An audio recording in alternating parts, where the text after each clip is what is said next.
Question 12. We're going to use the definition of log to be able to get the x out of the log to be able to solve for that value of x. And the definition of log looks like this. So we have the base of the log is the base of the exponent. The log equals the exponent y, and the argument inside the log is the answer to the exponential expression. So in A, when we take a look at A, I have a base of 6, so I'm going to rewrite that as base 6.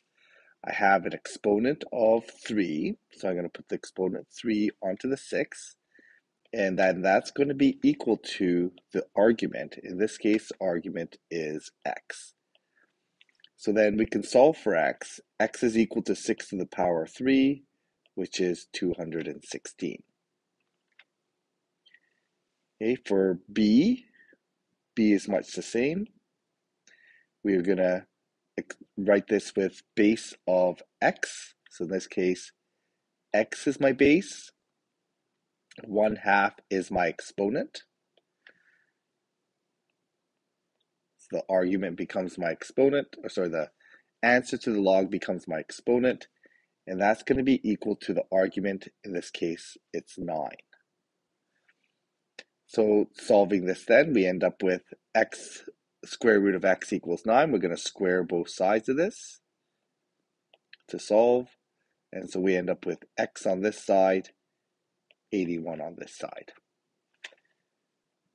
For C, we're going to do the same thing. The base, identify the base. The base in this case is 1/4.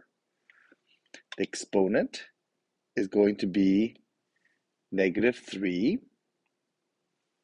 And that's going to be equal to the argument of x. So evaluating this exponent, okay, the negative is going to flip that around, and then we can evaluate 4 to the power 3. 4 to the power 3 is equal to 64, so x is equal to 64. And then lastly, for D,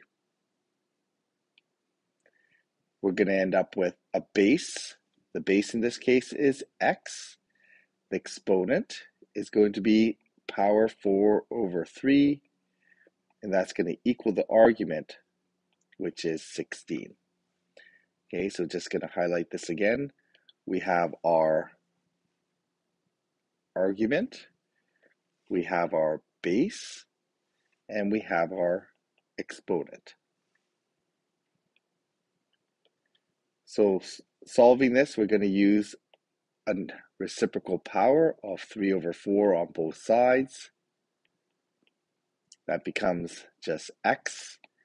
The 4th root of 16 is going to be 2, and then we end up with 2 to the power 3. That's going to work out to 8.